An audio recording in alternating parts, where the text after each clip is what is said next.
മരുഭൂമിയിലെ നിശബ്ദതയാണ് ജനമധ്യത്തിലെ ശക്തമായ ശബ്ദത്തിന് കാരണം. സ്നാപക യോഹന്നാൻ ഇസ്രായേലിനെ വെളിപ്പെടുന്നത് വരെ മരുഭൂമിയിലായിരുന്നു. മരുഭൂമിയിൽ നിശബ്ദമായിരുന്നു. അങ്ങനെ പരിശുദ്ധാത്മാവ് നിറഞ്ഞതിനു ശേഷമാണ് ജനമധ്യത്തിലേക്ക് കടന്നു വന്നത്.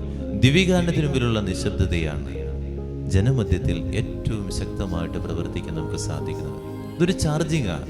നമ്മുടെ കയ്യിൽ എത്ര വിലപിടിപ്പുള്ള ഉപകരണമായിരുന്നാൽ ചാർജ് ഇല്ലെങ്കിൽ ആ ഉപകരണം വളരെ ബുദ്ധിമുട്ടാണ് ഉപയോഗിക്കാൻ.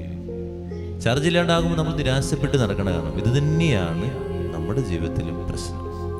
ചാർജ് ചെയ്യാതെ നടക്കുമ്പോഴാണ് നമ്മളൊക്കെ നിരാശപ്പെട്ട് ജീവിക്കുന്നത്. മൊബൈലിൽ ചാർജ് ഇല്ല എന്ന് പറഞ്ഞ്, ഉപയോഗിക്കാൻ പറ്റണില്ല എന്ന് പറഞ്ഞ് കുറേ പേരിങ്ങനെ നടക്കാറുണ്ട്. ഭയങ്കര വിഷമം മുഖത്ത് കാണുക. ഇത് ഈ വിഷമം തന്നെയാണ് നമ്മുടെ ഓരോരുത്തരുടെയും ജീവിതത്തിൽ വരുന്നത്. ചാർജ് ചെയ്യാതെ പോകുമ്പോൾ മരുഭൂമിയിൽ ഒരു ചാർജിങ് ആയിരുന്നു സ്നാപക യോഹന്നാൻ ചെയ്തുകൊണ്ടിരുന്നത്. ഇതുപോലെ ദിവ്യകാരണത്തിൽ ഞാൻ ചാർജിങ് എല്ലാ ദിവസവും നടത്തണം. ആ ചാർജ് ഇല്ലാതെ നീ ഒരു കാര്യത്തിനും ഇറങ്ങരുത്.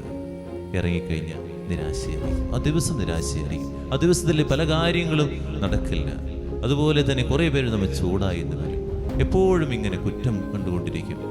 ദിവ്യകാരണത്തിൽ ചാർജ് ചെയ്തുകൊണ്ട് ഇറങ്ങി നോക്കിയേ, എന്ത് സുഖകരമായ ദിവസമായിരിക്കും. ഒരു സംതൃപ്തിയുടെ ദിവസമായിരിക്കും.